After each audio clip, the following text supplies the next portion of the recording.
लातेहार में वाहन चेकिंग के दौरान 21,95,000 रुपये बरामद। NEWSWING। रांची, लोकसभा चुनाव को लेकर पुलिस मुस्तैद है। शुक्रवार को लातेहार जिले में वाहन चेकिंग के दौरान कुल 21,95,000 रुपये बरामद हुए हैं। फिलहाल पुलिस इस मामले में कार में सवार व्यक्ति से पूछताछ कर रही है और यह जानने का प्रयास कर रही है कि इस पैसे को कहां ले जाया जा रहा था। बारियातू थाना क्षेत्र स्थित चेकनाका पर वाहन से 21,95,000 रुपये कार से बरामद किए गए हैं। एसडीपीओ आशुतोष सत्यम ने इसकी पुष्टि की है। उन्होंने कहा कि चुनाव को लेकर कई स्थानों पर चेकनाका लगाया गया है। बारियातू थाना क्षेत्र स्थित इंटर डिस्ट्रिक्ट चेकनाका से रुपये बरामद किए गए हैं। आयकर विभाग को मामले की सूचना दी गई है। आगे की कार्रवाई की जा रही है। लातेहार में वाहन चेकिंग के दौरान 21,95,000 रुपये बरामद। रांची, लोकसभा चुनाव को लेकर पुलिस मुस्तैद है। शुक्रवार को लातेहार जिले में वाहन चेकिंग के दौरान कुल 21,95,000 रुपये बरामद हुए हैं। फिलहाल पुलिस इस मामले में कार में सवार व्यक्ति से पूछताछ कर रही है और यह जानने का प्रयास कर रही है कि इस पैसे को कहां ले जाया जा रहा था। जमशेदपुर, नॉन बैंकिंग कंपनी सास करोड़ों लेकर रातों रात फरार। जमशेदपुर शहर से एक और नॉन बैंकिंग कंपनी करोड़ों रुपये लेकर रातों रात फरार हो गई है। धीरे धीरे भुगतानोगी ग्राहकों को इसकी जानकारी मिलने पर वे परेशान हो गए और वे कार्यालय पर पहुंचे। ताला लटका देख उनकी परेशानी और बढ़ गई है। इसके बाद वे आजादनगर थाने पर पहुंचे। घटना के संबंध लिखित। 4 सालों से रन कर रही थी सास। कंपनी का नाम सास निधि बैंक दिया गया है। ये पिछले 4 सालों से रन कर रही थी। यहाँ से गोल्ड लोन व अन्य तरह का लोन देने के साथ साथ दैनिक कलेक्शन का भी काम किया जाता था। अब कंपनी में ताला लटका देखा जा रहा है। कौन है डायरेक्टर? जियाउर रहमान। बताया गया कि कंपनी के डायरेक्टर जियाउर रहमान हैं और उनका मकान भी आजादनगर इलाके में ही है। वहां पर भी ताला लटका हुआ था। जियाउर खुद एक मस्जिद के इमाम हैं। इस कारण से लोगों ने उन पर भरोसा किया था। इन्हें बनाया गया है आरोपी। पूरे प्रकरण में डायरेक्टर के अलावा बैंक मैनेजर जुबैर जकी, डायरेक्टर आजरो अनवर, शाजिया नाज, नजीर जावेद आदि शामिल हैं। एजेंटों ने ही कराया है मामला दर्ज। कंपनी पर ताला लटक जाने के बाद कंपनी के एजेंटों ने ही घटना के संबंध में मामला दर्ज कराया है। एजेंटों में मुख्तार आलम, मो, हाशिम खान, मो, अली अंसारी और बलायत हुसैन शामिल हैं। एजेंटों ने कहा है कि उन्हें मासिक 7,000 रुपये देने वेतन देने के नाम पर काम पर रखा गया था। पिछले 2 माह से उन्हें वेतन नहीं दिया जा रहा था। 10 मार्च 2024 से ही कंपनी पर ताला लटका हुआ है। भुक्तभोगी ग्राहकों की परेशानी बढ़ी। सास पर ताला लटका होने से भुक्तभोगी ग्राहकों की परेशानी अब बढ़ गई है। मानगो की डॉक्टर रीना आजमी का कहना है कि उन्होंने गोल्ड लोन लिया था। किस्त पूरा होने के बाद उन्होंने फिर से लोन लिया। वह जब अपना गोल्ड लेने गई तब कहा गया कि उनका गोल्ड सुरक्षित है, बाद में मिल जाएगा। एजेंटों को मिलता था मासिक 3,000 रुपये। बताया जा रहा है कि कंपनी की ओर से 3 एजेंट रखा गया था। इसमें मुख्तार के अलावा अन्य 2 शामिल है। एजेंटों का कहना था कि उन्हें मासिक 3,000 रुपये और कलेक्शन जमा करने पर कमीशन मिलता था। पुलिस कर रही है जांच। मामला थाने तक पहुंचने के बाद पुलिस मामले में अपने स्तर से जांच कर रही है। पिछले 4 सालों के अंतराल में कंपनी की ओर से कितने की ठगी लोगों से की गई है, इसका खुलासा तो जांच के बाद ही हो सकेगा। घटना के भुक्तभोगी का कहना है कि करोड़ों रुपये कंपनी लेकर फरार हो गई है। चंद्रप्रकाश चौधरी एजेएसयू के प्रत्याशी घोषित, इस संसदीय सीट से लड़ेंगे चुनाव। शुक्रवार को आजसू प्रमुख सुदेश महतो की अध्यक्षता में आजसू पार्टी के संसदीय बोर्ड की हरमू स्थित पार्टी कार्यालय में हुई बैठक में एनडीए गठबंधन के तहत गिरिडीह संसदीय सीट से चंद्रप्रकाश चौधरी की पार्टी के प्रत्याशी होने के नाम पर मुहर लगी। इसके बाद चंद्रप्रकाश चौधरी के प्रत्याशी होने की घोषणा की गई। एनडीए गठबंधन को ध्यान में रखते हुए भाजपा ने ये सीट आजसू के लिए छोड़ी है। चंद्रप्रकाश चौधरी एजेएसयू के प्रत्याशी घोषित। File photo. आजसू पार्टी के संसदीय बोर्ड की बैठक में मुहर लगने के बाद हुई घोषणा। सुदेश ने कहा, विकास का एजेंडा लेकर पार्टी फिर जनता के बीच जाएगी। राज्य ब्यूरो, रांची। एनडीए गठबंधन के तहत गिरिडीह संसदीय सीट से चंद्रप्रकाश चौधरी आजसू पार्टी के प्रत्याशी होंगे। आजसू प्रमुख सुदेश महतो की अध्यक्षता में पार्टी के संसदीय बोर्ड की शुक्रवार को हरमू स्थित पार्टी कार्यालय में हुई बैठक में इनके नाम पर मुहर लगी। इसके बाद चंद्रप्रकाश चौधरी के प्रत्याशी होने की घोषणा की गई। एनडीए गठबंधन के तहत भाजपा ने ये सीट आजसू के लिए छोड़ी है। भाजपा ने अन्य सभी 13 सीटों पर अपने प्रत्याशियों की घोषणा पहले ही कर दी है। आजसू पार्टी चंद्रप्रकाश पर जताया भरोसा। आजसू पार्टी ने अपने वरिष्ठ नेता चंद्रप्रकाश चौधरी पर भरोसा दिखाते हुए इस बार भी उन्हें टिकट देने का निर्णय लिया। चंद्रप्रकाश ने पिछले लोकसभा चुनाव में भी जीत हासिल की थी। उस समय भी भाजपा ने ये सीट आजसू को दी थी। संसदीय बोर्ड की बैठक के बाद सुदेश ने कहा कि विकास का एजेंडा लेकर पार्टी फिर जनता के बीच जाएगी। उन्होंने विश्वास जताया कि इस बार भी जनता उनके प्रत्याशी को मौका देगी। एनडीए का झारखंड की सभी सीटों पर जीत का लक्ष्य। उन्होंने कहा कि झारखंड में एनडीए सभी 14 सीटों पर जीत दर्ज करने के लक्ष्य को हासिल करेगा। एनडीए गठबंधन का उद्देश्य राष्ट्र एवं राज्य के व्यापक हित में काम करना है, जबकि इंडी गठबंधन नेतृत्व विहीन है। उसके पास देशहित में कोई एजेंडा नहीं है। वहीं प्रत्याशी घोषित होने के बाद चंद्रप्रकाश चौधरी ने कहा कि प्रधानमंत्री नरेंद्र मोदी के नेतृत्व में गिरिडीह लोकसभा क्षेत्र में सर्वांगीण विकास हुआ है। विकसित भारत के लक्ष्य को पूरा करने के लिए विकसित गिरिडीह अपनी महत्वपूर्ण भूमिका निभाएगा। सावधानी बरतने की अपील। उन्होंने बताया कि 29 मार्च को कदमा स्थित बायोडायवर्सिटी पार्क में एक तेंदुआ देखा गया है, जिसके उपरांत वन विभाग के द्वारा बचाव अभियान के लिए हर संभव प्रयास किया जा रहा है। बचाव अभियान के लिए आवश्यक संयंत्रों की व्यवस्था की जा चुकी है। ऐसी परिस्थिति में तेंदुए से जान माल की सुरक्षा के लिए निम्नलिखित सावधानियों बरतने की अपील की गई है। बच्चों को घर के बाहर अकेले न छोड़ें। रात्रि के समय किसी भी प्रयोजन के लिए घर से बाहर कम से कम 4-5 वयस्क व्यक्तियों के समूह में निकलें। मवेशियों को चारागाह में ले जाने समय कम से कम 4-5 वयस्क व्यक्तियों के समूह में जाएं।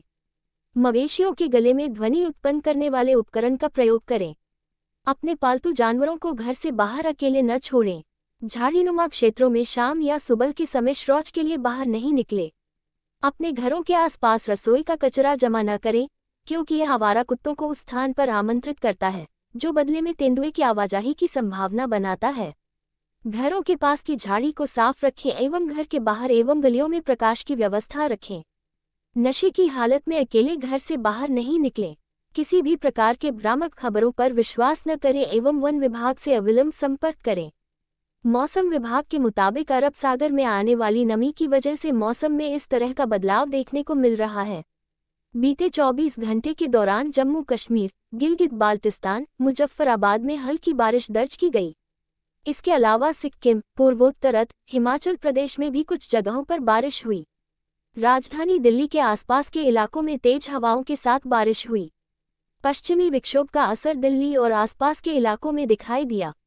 गुरुग्राम में ओलावृष्टि भी हुई। कहाँ होगी बारिश? राजधानी दिल्ली में दिन का पारा सामान्य से 5 डिग्री ज्यादा था, लेकिन शाम को मौसम ने करवट बदली और बारिश की वजह से मौसम सुहाना हो गया। शनिवार को भी दिल्ली के अलग अलग इलाकों में बूंदाबांदी की बात कही गई है। स्काईमेट वेदर के मुताबिक 30 और 31 मार्च को गिलगित बाल्टिस्तान, लद्दाख, जम्मू कश्मीर में हल्की बारिश और बर्फबारी हो सकती है। इस अलावा हिमाचल प्रदेश, उत्तराखंड, सिक्किम और अरुणाचल प्रदेश में मध्यम बारिश की संभावना है। पंजाब और उत्तरी हरियाणा में भी बारिश का अलर्ट जारी किया गया है। इसके अलावा ओलावृष्टि की भी आशंका बनी हुई है। ओलावृष्टि फसलों को नुकसान पहुंचा सकती है। दिल्ली, उत्तरी राजस्थान और आसपास की जगहों में भी हल्की बारिश की बात कही गई है। शनिवार को उत्तर प्रदेश, बिहार, मध्य प्रदेश और छत्तीसगढ़ के अलग अलग इलाकों में हल्की बारिश हो सकती है। वहीं कर्नाटक और विदर्भ में हीटवेव की स्थिति बनने लगी है। यूपी में कहां होगी बारिश? मौसम विभाग के मुताबिक यूपी के लखनऊ, बुंदेलखंड पर पड़े पश्चिमी यूपी में गरज चमक के साथ बारिश होने की संभावना। इसके अलावा 40 किलोमीटर प्रति घंटे की रफ्तार से हवाएं भी चल सकती हैं। मौसम विभाग का कहना है कि मौसम पश्चिमी विक्षोभ की वजह से बदल रहा है। प्रयागराज, फतेहपुर, चित्रकूट ही हिंदुस्तान चल सकती है। मौसम विभाग का कहना है कि मौसम पश्चिमी विक्षोभ की वजह से बदल रहा है। प्रयागराज, फतेहपुर, चित्रकूट, कौशाम्बी, संत कबीर नगर, चंदौली, मिर्जापुर, जौनपुर, गाजीपुर, कानपुर देहात, ललितपुर में हल्की बारिश हो सकती है। आदित्यपुर से कदमा पहुंचा तेंदुआ, खरकई नदी पार कर आया। लेपर्ड इन पार्क, चिंता की बात, नदी पार कर बस्ती और कॉलोनी क्षेत्र होते हुए बायोडायवर्सिटी पार्क पहुंचा होगा तेंदुआ। कुछ भी मांस खाने का आदि तेंदुआ शहरी क्षेत्र में भी आसानी से छुपकर गुजार सकता है। कुछ दिन छुपकर रहने में सबसे ज्यादा माहिर होता है तेंदुआ। वीडियो में देखे तेंदुआ की गतिविधि। जमशेदपुर के कदमा स्थित बायोडायवर्सिटी पार्क में तेंदुआ देखे जाने की खबर सामने आई है। पार्क में तेंदुआ के होने की पुष्टि जमशेदपुर वन प्रमंडल और जिला प्रशासन ने किया है। मालूम हो कि पिछले 10 दिनों तक सरायकेला के आदित्यपुर से लेकर गम्हरिया, छोटा गम्हरिया के विभिन्न क्षेत्रों में तेंदुआ की गतिविधि देखी गई थी। इधर होली के बाद फिर से तेंदुआ के होने की पुष्टि हुई है। आदित्यपुर गम्हरिया से कदमा आने के लिए बीच में खरकई नदी को पार कर आने की आशंका जताई जा रही है। इधर सुरक्षा के मद्देनजर बायोडायवर्सिटी पार्क व आसपास के पार्क को बंद रखने का आदेश दे दिया गया है। तेंदुआ की गतिविधि पर नजर रखने के लिए वन विभाग, टाटा स्टील सुरक्षा और जुस्को की टीम लगी हुई है। वहीं लोगों की सुरक्षा के लिए जिला प्रशासन और वन विभाग की ओर से दिशा निर्देश जारी कर दिया गया है। सिक्योरिटी गार्ड ने देखा, हिम्मत कर बनाया वीडियो। बायोडायवर्सिटी पार्क में तेंदुआ को गुरुवार शाम 7:30 से 8 बजे के बीच देखा गया था। बी शिफ्ट में तैनात गार्ड ने तेंदुआ को पार्क में घूमता हुआ देखा। चूंकि हाल ही में गम्हरिया में तेंदुआ के होने की खबर चल रही थी, इसलिए उसे थोड़ी भी देरी नहीं की और अजीब से जानवर को पार्क देखकर उसका वीडियो बनाया और बाद में इसकी पुष्टि हुई कि वह तेंदुआ ही है। इसके बाद उसने अपने वरीय और जुस्को के अधिकारियों को सूचना दी। वन्यजीव विषय पर वर्षों से कार्य कर रहे एक्सपर्ट सह पत्रकार नई दिल्ली सुबोध मिश्रा का कहना है कि तेंदुआ एक रात में 25 किलोमीटर तक की सफर तय कर सकता है। पेट भरे रहने पर वह अपने सुरक्षित क्षेत्र में छुपे रहना पसंद करता है। तेंदुआ अन्य वन्यजीवों के मुकाबले छुपने में सबसे ज्यादा माहिर होता है। भौगोलिक क्षेत्र की जानकारी लेने के बाद सुबोध मिश्रा ने बताया कि वह नदी पार के आया होगा। नदी की ओर कोई बड़ा नाला निकलता होगा, जिसके माध्यम से वह आसानी से बस्ती कॉलोनी में प्रवेश किया होगा। उन्होंने बताया कि जिस बायोडायवर्सिटी पार्क में तेंदुआ देखा गया है, उसके अंदर से भी कोई न कोई नाला बाहर की ओर निकलता होगा, जिस रास्ते ही वह अंदर प्रवेश किया होगा। छबी खाकर गुजारा कर लेता है तेंदुआ। एक्सपर्ट सुबोध मिश्रा ने बताया कि तेंदुआ कुछ भी खाकर यानी किसी भी जीव जंतु का मांस खाकर गुजारा कर सकता है। वह मनुष्य ही नहीं, अन्य जंगली जानवर के अलावा मुर्गा, पक्षी यहाँ तक कि चूहा भी उसके आहार में शामिल है। इसलिए तेंदुआ शहरी क्षेत्र में भी कई दिनों तक छुप कर रह लेता है और अपने भोजन की व्यवस्था कर लेता है। सावधान रहें, सतर्क रहें। भटके हुए तेंदुआ के रेस्क्यू में वन विभाग की टीम को सहयोग करें।